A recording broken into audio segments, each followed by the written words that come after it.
So thought forms, the key to Theosophy. I have a question mark after Theosophy here because I'm playing around with this idea in preparation for possibly writing a book concerning thought forms. And so tonight's talk is a kind of foray or experiment going into a way of thinking about Theosophy that may not have really occurred to most Theosophists. If you've heard of thought forms, it's probably because of a very famous book by Annie Besant and Charles Webster Leadbeater, both prominent early Theosophists. Annie Besant was the second international president of the organization. Leadbeater joined quite a bit before she did in the early 1880s and was one of the more prominent clairvoyants in the Theosophical Society. Here's a picture of the two of them working together. They often collaborated on clairvoyant investigations. This is a picture from about 1902. And then, of course, our founder, H.P. Blavatsky, author of famous texts, Isis Unveiled, 1875, The Secret Doctrine, 1888, and The Key to Theosophy, 1889. So you'll detect that I'm actually playing a little bit on the third of those books, which is a comprehensive guide to what Theosophy is all about. So let's begin by looking into what thought forms are. This is my own definition. Thought forms are inner, subjective thoughts or feelings that have manifested as outer, objective realities perceptible to others. Usually those others are clairvoyants, and we have here an example of some thought forms that were produced by an artist named John Varley based on observations by Besant and Leadbeater, published in 1896. And what you can see here are three forms of thought forms that have negative effects on other people. Murderous rage is the one on the top. Sustained anger is like this dagger or stiletto in the middle. And murderous rage is like an explosion. So the idea is, even though most people can't see them, our thoughts and feelings are producing these effects in the non-physical worlds or the astral worlds, and these effects can actually be perceived by clairvoyants but felt by people who do not have clairvoyance, who, for example, might feel that someone is looking daggers at them, to use a typical phrase. Continuing with our what are thought forms exploration, intentionally or unintentionally, such thoughts or feelings gather strength from sudden intensity or frequent repetition. I want to underline the idea of repetition for something I will talk about later, a Sanskrit word samskara. They begin to attract subtle, in other words, non-physical matter that gives them shape and color. So there's actually a key to these colors that was created by Leadbeater and painted by this woman, Eugenia McFarlane.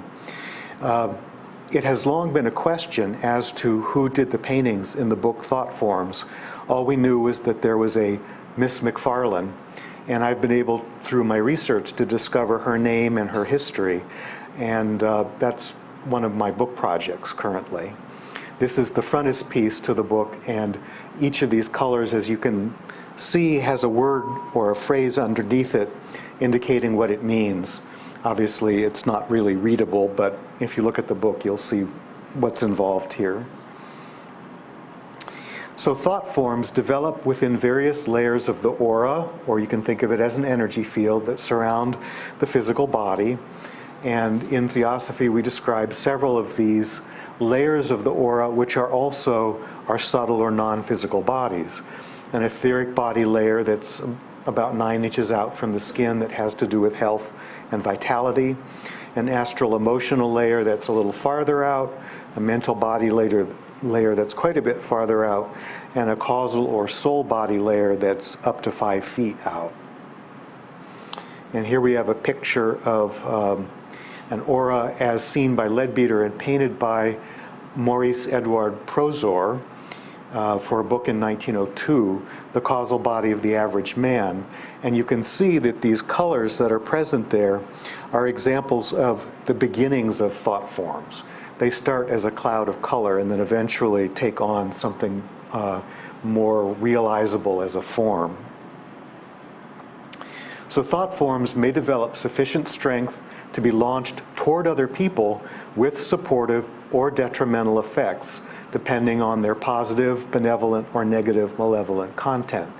So those of you who have heard about or read about or experienced something called a psychic attack, whether you see it or not, there's usually a thought form involved. Here's an example of a thought form of a benevolent nature that was painted by the other painter we didn't know.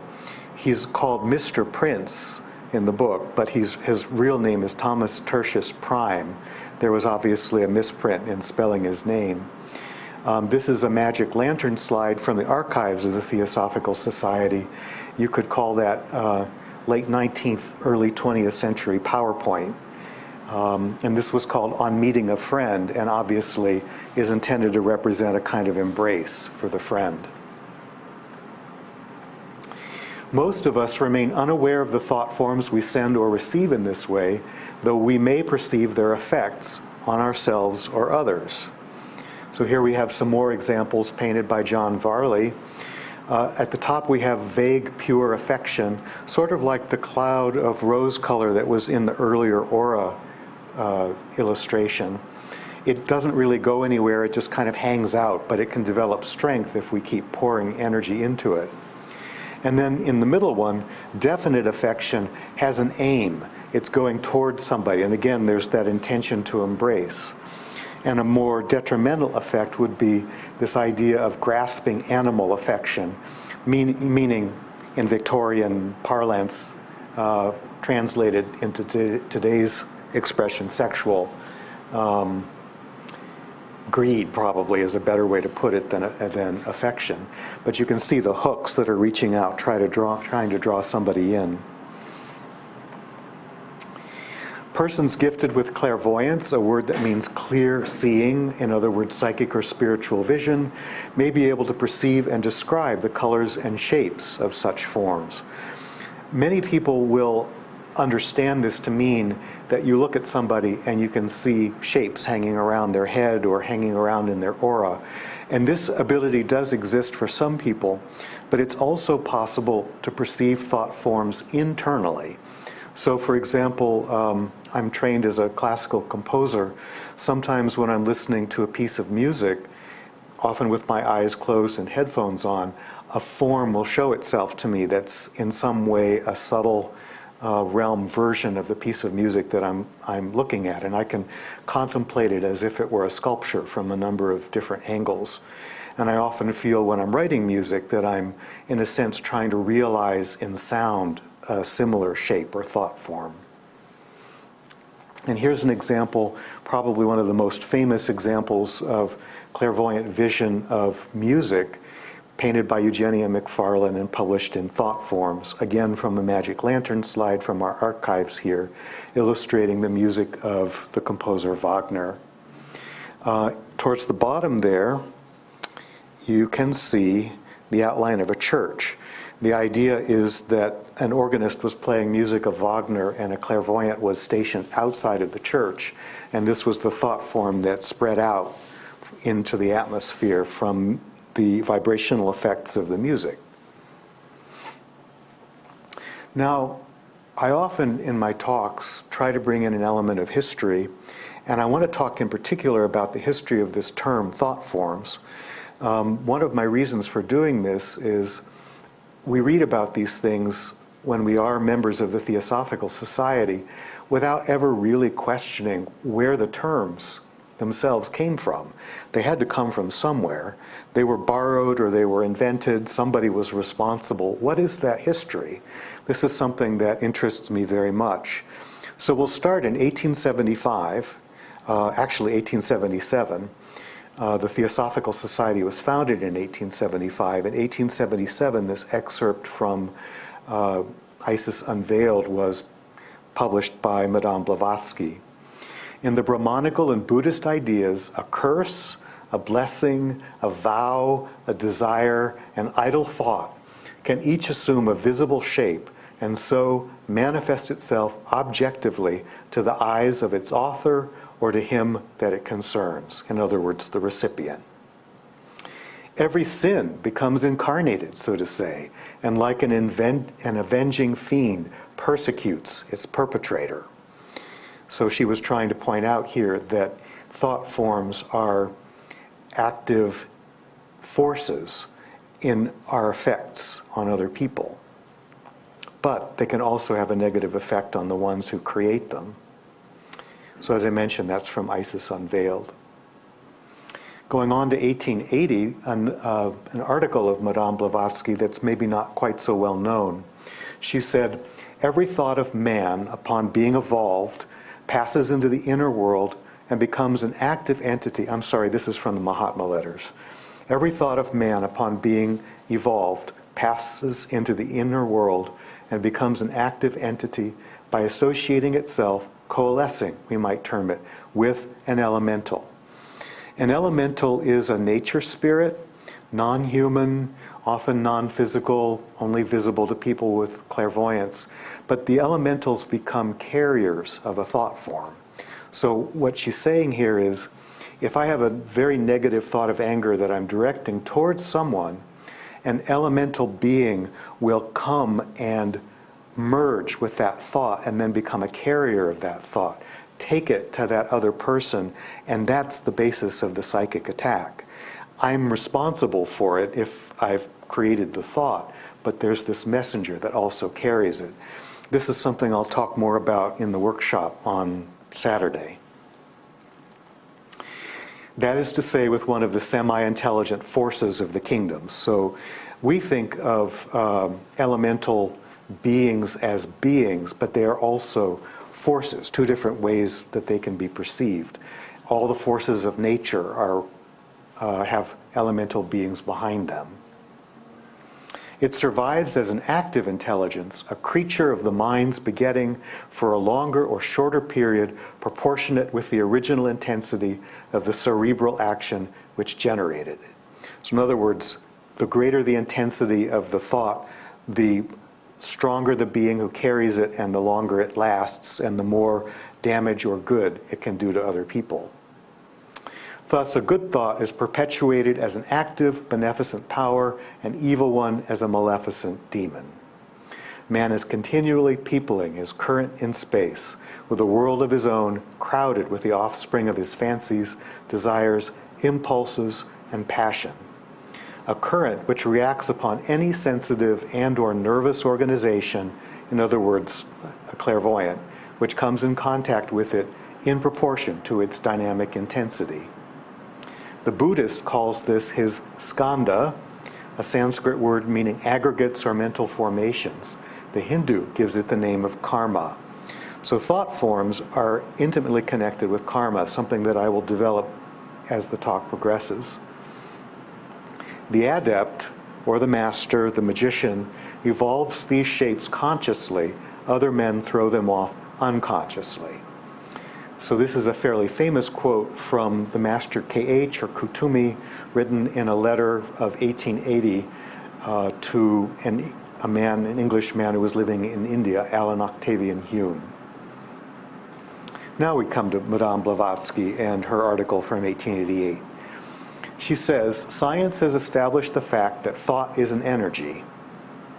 This energy, in its action, disturbs the atoms of the astral atmosphere around us. Astral meaning, in her terminology, non-physical. The rays of thought have the same potentiality for producing forms in the astral atmosphere as the sun rays have with regard to a lens. So even though the term thought forms hasn't quite come together yet, it's almost there. The last part is a little obscure unless you know that she's talking about something called a camera obscura, which is a small darkened chamber or box that has a pinpoint in it that allows for the projection of an image on the inner wall of the box. That was the basis for cameras. Every thought so evolved with energy from the brain creates nolens volens, which is Latin for willingly or unwillingly, a shape. This ought to make us more cautious about our thoughts. The first and most important step in occultism is to learn how to adapt your thoughts and ideas to your plastic potency. That's a strange phrase. Plastic here means shaping, not plastic in the sense that we usually understand it. And in fact, this phrase, plastic potency, is a translation of a Sanskrit word, kriya shakti, which means power of creation. Because otherwise you are creating things by which you may be making bad karma. This was an article where H.P. Blavatsky, as editor of the magazine Lucifer, was talking with the co-editor Mabel Collins in a kind of interview, dialogues between the two editors on astral bodies or doppelgangers. Doppelgangers is a German word for a kind of thought form projection of someone in a situation that we sometimes read about where you see somebody walking towards you and then you realize they're not really there, but then you meet them 10 minutes later, that kind of thing. So now the actual history of the term takes a bend that I don't think anybody has detected yet.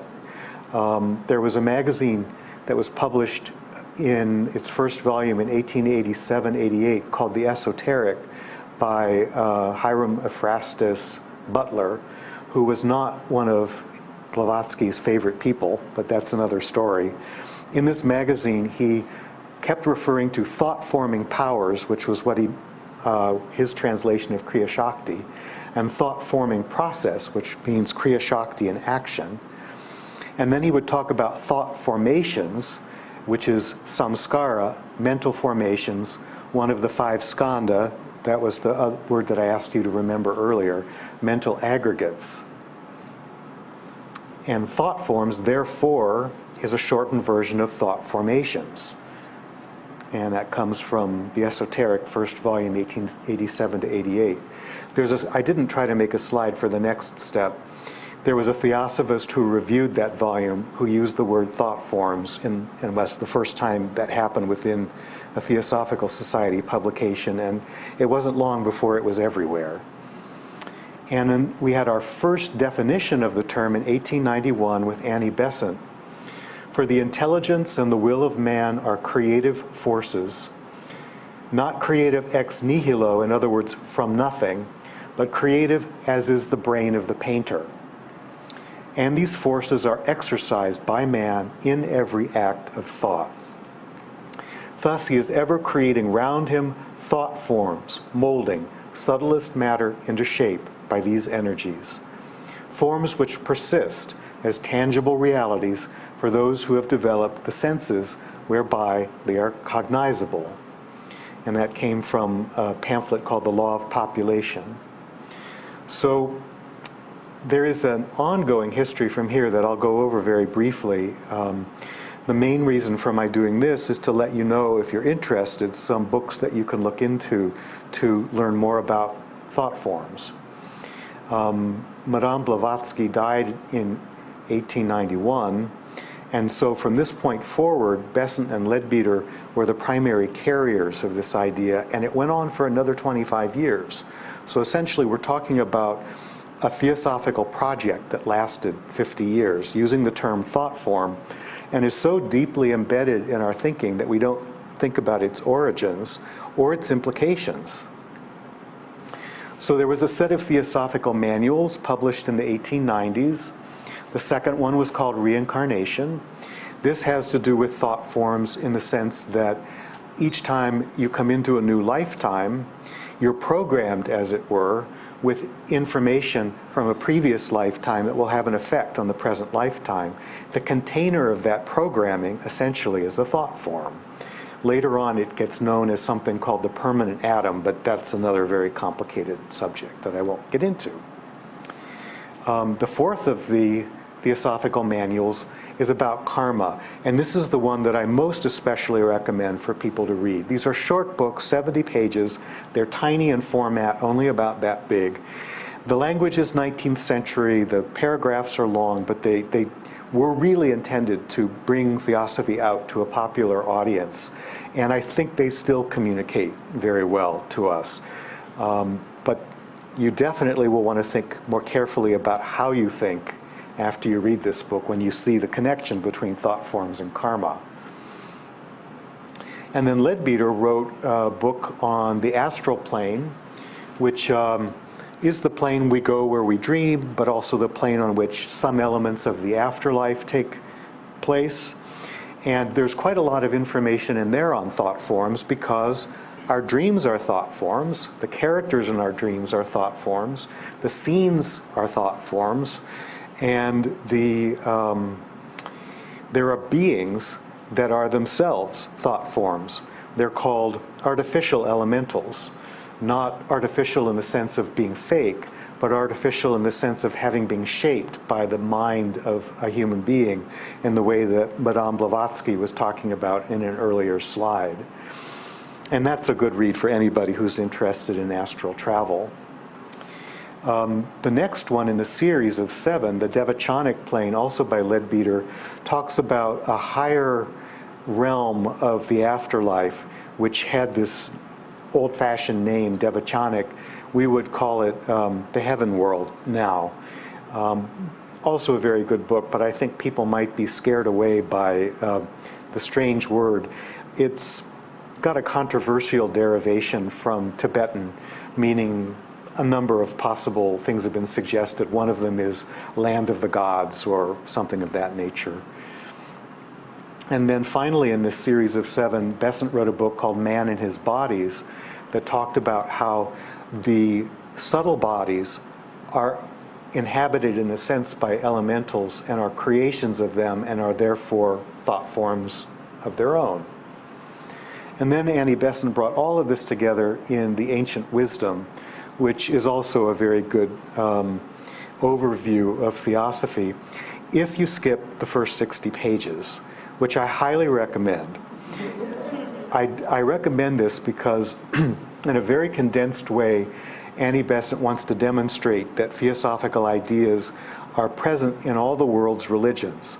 But it's so brief that it looks like she just got carried away with finding great quotes and is never going to get to the point. If you come back and read that part later, it'll have some meaning for you, but really, you just need to skip it if you want to absorb the ancient wisdom. And then the article Thought Forms from 1896, I showed you some illustrations from that. Leadbeater carried forward some more ideas about thought forms in his book on dreams from 1899. Man, Visible and Invisible talked about thought forms in connection with the aura from 1902. We saw one of the illustrations from there. And then there was Besant and Leadbeater's famous book, which I began with, Thought Forms from 1905. And from that point forward, Besant is no longer involved. It becomes a project mainly carried by Leadbeater. A very good book called The Inner Life, Volume 2, in the original edition, has a lot of information about thought forms. The Quest book edition of it is only in one volume, but all of the thought forms material is in there. And that's another good beginning point if you don't want to bother with the theosophical manuals. Leadbeater has a much more to the point form of writing than Besant does. Besant really has a wonderful resonance to her authorial and lecturing voice. He's much more down to earth, and so many people find that his books are easier to read. Another book, The Hidden Side of Things, from 1913. This is about all of the different ways in which thought, feelings, atmospheres, vibrations have an effect on our lives. And while some aspects of our lives are different, for example, we don't have horse-drawn hearses any longer, it's still very relevant. And I have to say, when I began reading Theosophy, this was one of the most important books for me in terms of understanding and developing clairvoyance. Not because he gives any instruction, but because he shows that there are subtle things going on behind everything, even the most prosaic things in life. And once you start thinking that way, new thoughts of your own develop along those lines, and often experiences will develop from those thoughts. Then he went on to create a book called The Science of the Sacraments, which has a lot to do with thought forms, and also with a sort of new version of Christianity that was called the Liberal Catholic Church, that had a lot of theosophical ideas behind it. I have to say, it probably would be uninteresting for most people to read this book, because it's a very detailed description of all of the different rituals and all of the different forms of vestments and things of this nature that are involved in liberal Catholic Church services. But behind this is a whole metaphysic and theory of ritual magic. And the idea is that the celebration of the Eucharist is a magical act that involves collaboration with higher powers such as angels. And so, if you read between the lines, I wouldn't necessarily call it a textbook, but it really opens up your mind to a lot of ideas that you wouldn't otherwise have. And then the final book in this sequence is called The Hidden Life in Freemasonry. Leadbeater was very interested in a form of Freemasonry that was advocated by Annie Besant in the early 20th century called co-masonry, which, as many of you know, Freemasonry in its quote-unquote original form was an all-male enclave. And so what she wanted to do was introduce women to it and have mixed lodges of men and women. And there are still organizations that carry forward this tradition. For a long time there was one that met here, but I don't think that's the case any longer.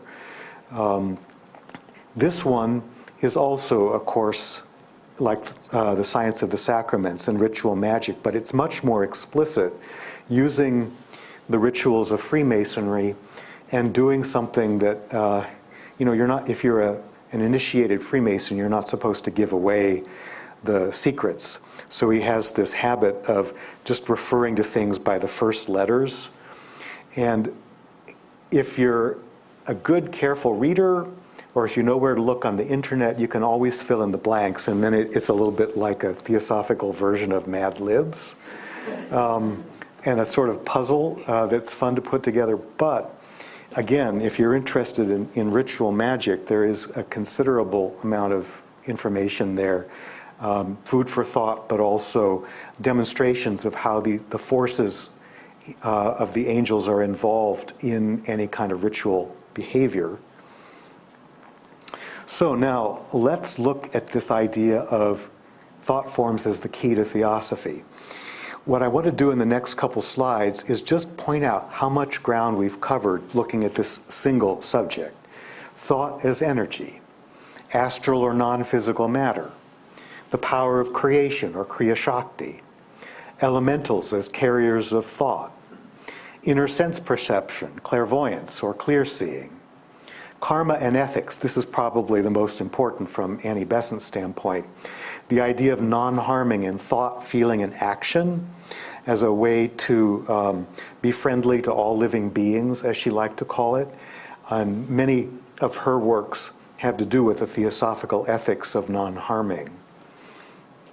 Reincarnation, as I mentioned earlier, subtle bodies and planes are involved, astral and mental plane dreams, to be more explicit. The difference between an astral dream is that it has to do with the desires that have gotten stirred up in the course of the day, working themselves out. But a mental plane dream usually tends to be more archetypal.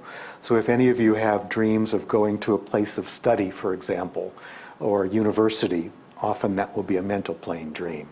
Some kind of inner training can take place in that kind of setting. Elementals, nature spirits, devas, and angels are all also involved in all of this. Artistic creativity. Annie Besant mentioned a painter in an earlier slide. I talked about the way that I use thought forms in my musical composition. Auras, emotions, and moods also involved. Auras in the health of physical, astral, and mental bodies. Clairvoyants are often able to perceive things that are like inclusions. You know, an inclusion in a quartz crystal is a place where it's not as clear. So you can also have an inclusion in the aura, which is a place where there's an imperfection, quote unquote, the beginning of a thought form. Leadbeater called it an astral wart. the beginning of something that would come from being irritated at people but would grow over time. And another theosophical clairvoyant, Dora van Gelder Kunz, did a book called The Human Aura, where there are paintings of these inclusions, much more specifically how she saw them and what they told her about the person and what needed to happen with their health. Thought forms in music, we've already mentioned that. Thought forms in daily life, in the hidden side of things, and thought forms in ritual magic in the later books. So I think just about every element of theosophy, especially in the form of occultism, has been covered by this one idea as a kind of unifying force that for some reason people have never really noticed. And this is one of the focuses of the book that I'm working on now. We need to understand that the Sanskrit word samskara has some specialized meanings that are really relevant to the whole subject we've been talking about. In Hinduism, a samskara is an act of purification, but samskara also refers to habits and routines and also to rituals. And these things are all related to each other. A ritual is something that we constantly repeat. For example, we might be chanting a mantra or a set of magic words that builds power in any kind of ritual action. That's a form of samskara. In terms of purification, there's a lot that Annie Besant spoke about in the early 20th century in books like The Laws of the Higher Life, which is a very good book about meditation. It's not the most popular word these days, I think, especially among young people. You need to understand, though, that it's not about purification. It's really about clearing your aura, the mind and your emotions of thought forms. Because to the extent that you obsess about anything, whether it's fear and anxiety or, a great party you went to or one that you're anticipating going to, these things occupy your mental and emotional space and have repercussions in your aura and can affect your relationships with other people in various ways. And so developing techniques to clear the aura and the mental and emotional space of samskaras or thought forms is a good thing to do to develop clairvoyance. And that's why I titled my workshop Developing Clairvoyance Through Thought Forms. So my view of samskaras is that any constantly repeated thought, feeling, or action becomes a thought form container into which we pour our life force, filling it until it spills into our life as an event. So if you can imagine a beautiful vase that is a little rounded on the bottom and maybe a little wider at the top, it's inherently unstable. And if you fill it up, there may come a tipping point where it simply dumps out. Nature, spirits, devas, and angels are the forces that tip these containers over, and therefore they are the agents of karma. This is a subject that I'll develop more on Saturday, but the idea is that we can work with these beings, we can collaborate with them, we can communicate with them, we can see the tipping just before it happens, and there are techniques that we can use to drain off what's in there so it doesn't create an event. There's a kind of rule of thumb that I think of, which is whatever we can't resolve internally has to play itself out externally in the form of a drama. And it's the samskaras that pour the energy out into those dramas. And also, the angels are responsible for those amazing quasi-miraculous events that we experience where a bunch of things come together in highly improbable ways. I like to think of what they do a little bit like, okay, so there's a head angel and there's a waterworks. And the nature spirits are the beings who are running the different levers in the waterworks. And there are chutes and funnels and pathways and gates and levers, and they're all waiting for the moment when you're about to walk through the door of the place where the samskara is going to tip over. and the angel gives the cue, and all of the different levers are raised at certain levels. There's a karma from this lifetime 100 years ago, there's one from 500 years ago, there's something you did when you were a kid, there's something you've been thinking about for the last 20 years. You walk through the door, whoosh, it comes down on you and is a positive or negative or mixed event of some kind. So that's my view of samskaras. And when I say my view, what I mean is this is the way I understand them, but also the way I perceive them inwardly, clairvoyantly. So a few words about thought forms and karma.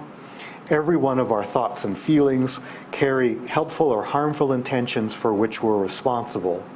And this is true even when they never leave our aura or result in helpful or harmful actions, physical or non-physical. So in other words, the thoughts are there, they are entities, they are forces that are involving us in various ways, even if we don't see it. Helpful intentions reward us by increasing our joy and furthering our spiritual development and that of others. Harmful ones punish us by increasing our suffering and hindering our development and that of others. We're continually creating karma. The word in Sanskrit means work. This is our spiritual work for ourselves with our thoughts and feelings. And these are among the things that create our thought forms and our karma. The most powerful and potent one is our likes and dislikes. But also our hopes and aspirations, they can create good karma through our intentions. Also our fears and anxieties, especially if we're obsessing about things. Unhappy memories that we constantly dwell on, same thing, creates a thought form and karma. But even happy memories, for example, think about the nostalgia that we may have for a certain time in our lives. A lot of people think of college as the best time of their lives. Some people think of high school as the best time of their lives. And they constantly refer back to these golden years. What they don't know is that the desire to return to those golden years is holding a thought form in place that drains their life force and makes it impossible for them to have golden years all of their life. But if you know how to clear out that kind of thinking where you're clinging to a happy event from the past, you have all kinds of life force to create more positive experiences now. So I will not be able to teach people all of these techniques on Saturday, but I want to kind of list them again because of the book that I'm working on now. I always find that when I create a PowerPoint, it eventually becomes an outline for a book. But some of these I will teach very practically. So the technique of clearing negative thought forms is fairly simple. Clearing positive thought forms for the reason that I just gave. Generating positive thought forms on behalf of others.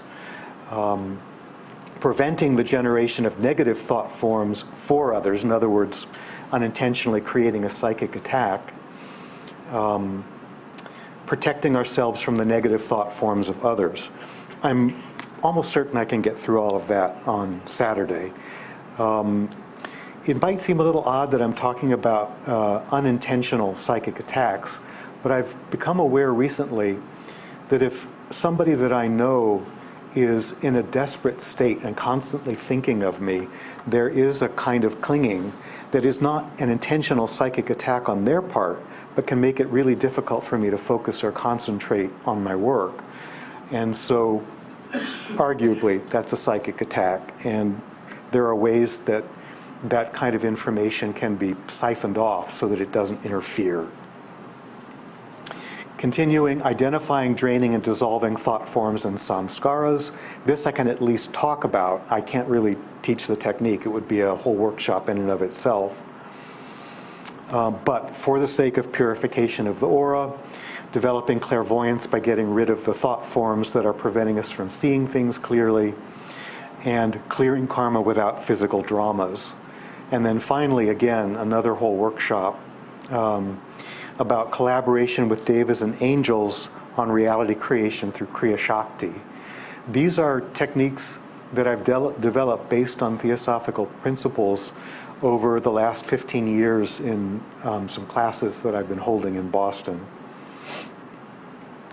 So the way I understand this process of reality creation is that it involves these stages: intention, expectation, action, consequence, and reaction.